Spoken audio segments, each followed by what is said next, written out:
ಈ ಅವಘಡಗಳು ನಡೀದೇ ಇದ್ದರೆ ಇವೆಲ್ಲ ತೊಗೊಂಡ್ರೆ ಎನ್ ಒ ಸಿಗಳೆಲ್ಲ ತೊಗೊಂಡು ಅವ್ರ ಕಾರ್ಯರೂಪಕ್ಕೆ ತಂದರೆ ಸರಿಯಾದ ರೀತಿಯಲ್ಲಿ ಮಾಡಿದ್ರೆ ಅವಘಡಗಳು ನಡೆಯಲ್ಲ. ಅದರಿಂದ ಈ ಥರ ಎಲ್ಲ ಆಗೋದು ಬೇಡ ಅಂತೇಳಿ ಮಾಡಿದ್ದಾರೆ. ಆ ಥರ ಅವರು ಎಲ್ಲ ರೆಡಿ. ಏನು ಬಿಗ್ ಬಾಸ್ ಒಂದು ತಿಂಗಳು ಮುಂದಕ್ಕೆ ಹಾಕ್ಬಿಟ್ರೆ ಏನು ಪ್ರಾಣ ಹೋಗ್ಬಿಡ್ತದ?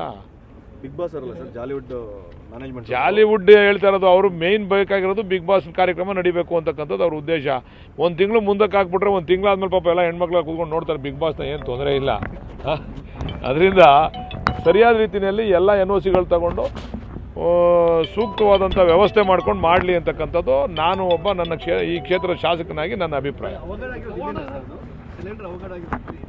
ಹೌದು, ನಿನ್ನೆ ಆಗಿರೋದು ಇಲ್ಲಿ ಇದೇ ಭಾಗದಲ್ಲಿ ಈ ಥರ ಅವಘಡಗಳು ನಡೀತಾ ಇರ್ತವೆ. ಇಲ್ಲಿ ಎಲ್ಲ ಇದು ಇಂಡಸ್ಟ್ರಿಯಲ್ ಏರಿಯಾ ಆಗಿರೋದ್ರಿಂದ ಅವಘಡಗಳು ನಡೀತಾ ಇದ್ದಾವೆ.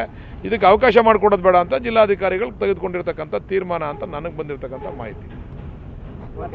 ಡಿಸಿಗಳು ಕೂಡ ಡಿಸಿ ಅವರು ಒಂದು 15 ದಿನ ಕಾಲಾವಕಾಶ ಕೊಟ್ಟಿದ್ದಾರೆ ಅನ್ನುವಂಥ ಮಾಹಿತಿ ಇದೆ ಸರ್. ನನಗದು ಅದ್ರ ಬಗ್ಗೆ ನನಗೆ ಮಾಹಿತಿ ಇಲ್ಲ, ಇನ್ನೂ ಇಲ್ಲ. ಅದು ತಿಳ್ಕೊಂಡು ನಾನು ಮಾತಾಡ್ತೀನಿ. DCM ಅವರು ಕೂಡ 15 ದಿನ ಒಂದು 15 ದಿನ ಕಾಲಾವಕಾಶ. DCM ಮತ್ತು ನೀವೇ ಹೇಳಿದ್ರಿ JDSನವ್ರು ಟ್ವೀಟ್ ಮಾಡ್ಬಿಟ್ಟವ್ರೆ. ಹಂಗಾದ್ರೆ ಸುದೀಪ್ ಮೇಲೆ ಬೇಜಾರಿದ್ದಿದ್ರೆ DCM ಅವ್ರು ಯಾಕೆ ಕಾಲಾವಕಾಶ ಕೊಡಿ ಅಂತ ಹೇಳ್ತಿದ್ರು? ನೀವೇ ಈ JDSನವ್ರದ್ದು ಹೇಳಿದ್ರೆ ನೀವು ಸುದೀಪ್ಗೂ ಅವ್ರಿಗೂ ಆಗಲ್ಲ, ಅದಕ್ಕೋಸ್ಕರ ನೆಟ್ಟು ಬೋಲ್ಟ್ ಟೈಟ್ ಮಾಡೋರು ಅಂತ ಹೇಳಿದ್ರೆ, ಹಂಗಂದ್ರೆ DCM ಅವ್ರಿಗೆ ಅವ್ರ ಮೇಲೆ ಆಕ್ರೋಶ ಇದ್ದಿದ್ರೆ ಹೆಂಗೆ ಕೊಡೋರು ಕಾಲಾವಕಾಶ ಕೊಡಿ ಅಂತ ಯಾಕೆ ಹೇಳೋರು? ಅದಕ್ಕೂ ಇದಕ್ಕೂ ಲಿಂಕ್ ಮಾಡೋದು ಬೇಡ. ಒಂದೇ ಒಂದು ದಿವಸ ಟೈಟ್ ಮಾಡಿಬಿಟ್ಬಿಡೋಣ ಅಂತ. ಇಲ್ಲ, ಸುಳ್ಳು ನೋಡ್ರಿ. ಯಾವುದೇ ದ್ವೇಷದ ರಾಜಕಾರಣ DCM ಅವ್ರು ಮಾಡಲ್ಲ.